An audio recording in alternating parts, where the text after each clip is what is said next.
Today we are going to see deterministic finite automata, that is DFA, deterministic finite automata. For each input symbol, one can determine the state to which machine will move. We can easily determine where the machine is going to move from one state to the another state by giving some kind of input in a DFA. So it has a finite number of states and read only one symbol at a time for given input string. For example, the string is AB, AB, A. It will read only A, only one symbol or the one input is going to be read. So it is going to read only A. After determining or after reading this one symbol, it will move to the next symbol. Means at a time one symbol is going to be read. And one more thing, important thing that you should know, only single path for a specific input from a current state to the another state. Okay, from one state to another state, only single specific path would be given to it by giving some kind of input to it. Okay, so for example, if state is A and B, it has to move from A to B on given input A. Means it has a specific path to move from A to B on a specific input A. So we can say that deterministic finite automata, for each input symbol, one can determine the state to which machine will move. Hence it is called as a deterministic finite automata. Okay. Now we will see the formal definition of a deterministic finite automata. See, it has a phi tuple. As we have seen in a finite automata, it is very similar to that only. But it has a deterministic, or we can easily determine the number of states here. So it has a phi tuple, means the machine has a phi tuple Q, summation, delta, Q0 and F. What are these phi tuples? First is a Q, that is finite set of states. Okay, it is a finite set of states. Whereas summation is a finite set of symbols, that is the input.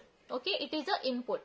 Whereas delta is a transition function, where you should always remember that the states, Q is the states and summation is a finite set of input, that is the alphabet. So upon some kind of input, the states is going to be moved from one state to the another state. That's why it is called as a transition function.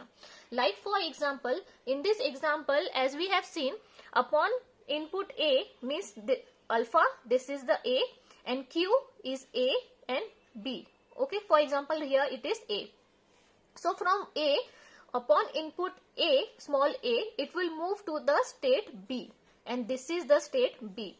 So that's why it is called as a transition function delta. Okay.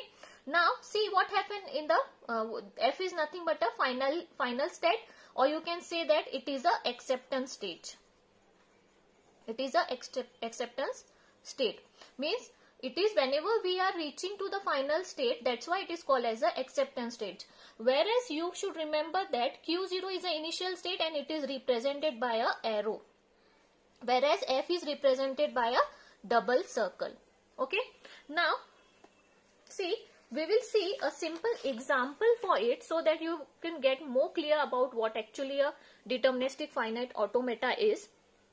See, for example, A, B and C, these are the three states, or these vertices are called as a state. Okay. So what would be the Q here? Q would be A, B and C. Now summation is the alphabet, that is the input. Now what is the input given here? A, B. Okay, A and B are the input. A and B are the input. Whereas Q0 is a initial state. As I have told you before, it is represented by a arrow. So arrow is at A. So A is your initial state. Whereas F is your final state and it is represented by a double circle. So B is your final state. So now we know what is Q. We know what is input alphabet, summation, Q0 and F. Now we can easily find out the transition function, and transition function can be determined by Q into summation, that is going to give you some kind of state.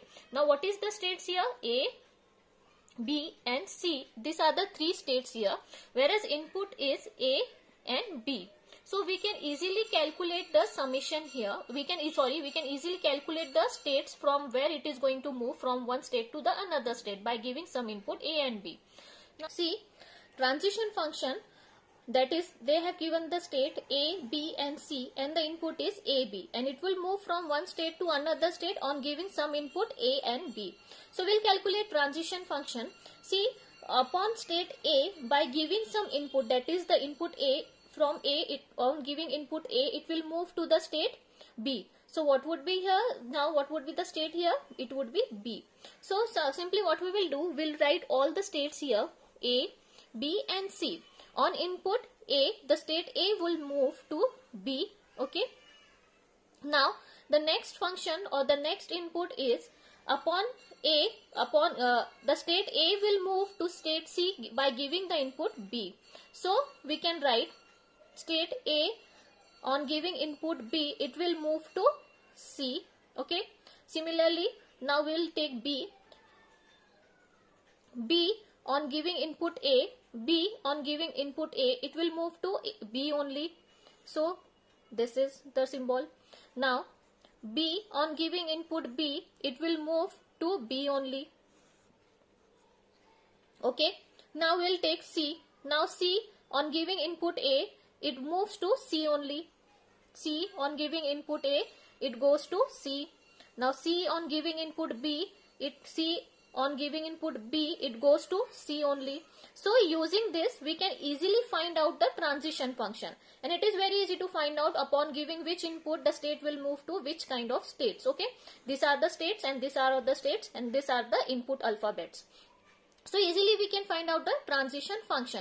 By knowing this, we can easily draw the transition table by this graphical representation of DFA. I'll take just example of it. First of all, write down the states. Okay, these are the states.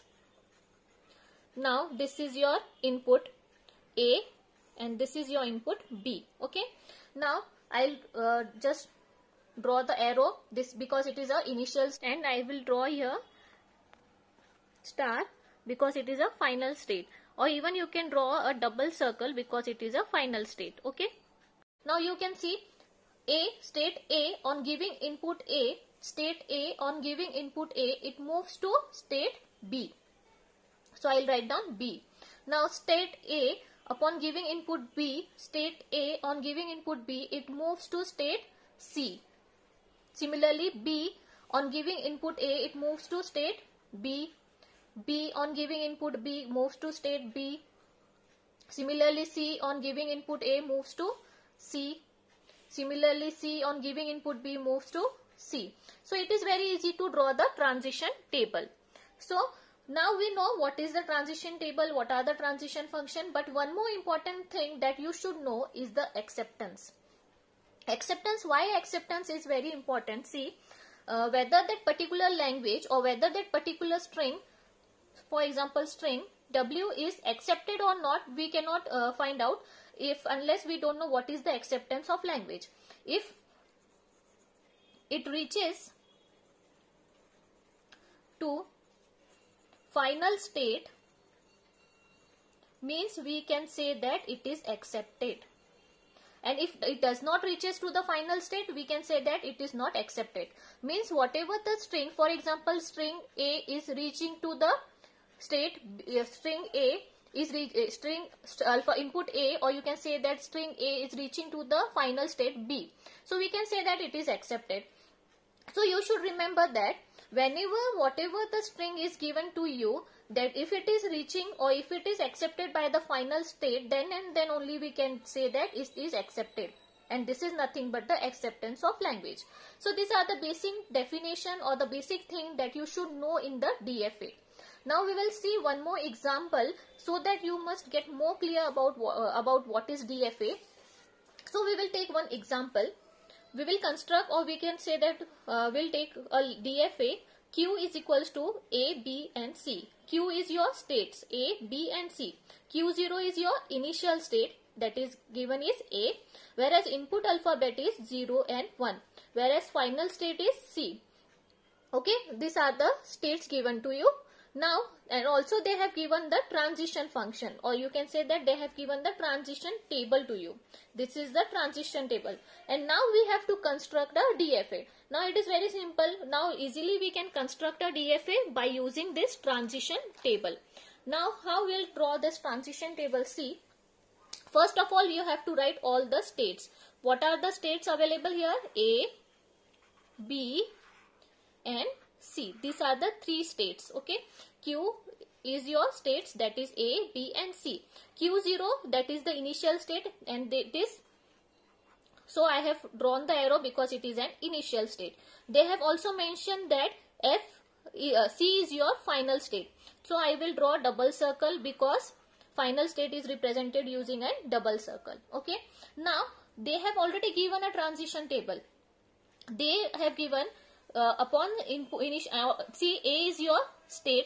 State A, on input 0, it is moving to state A. So means if we are getting input 0, then it moves to A only. If state A on input 1, it moves to B. Okay. State A on input 1 moves to state B. Okay. Similarly, we'll find out for B. Now B on input 0 moves to C.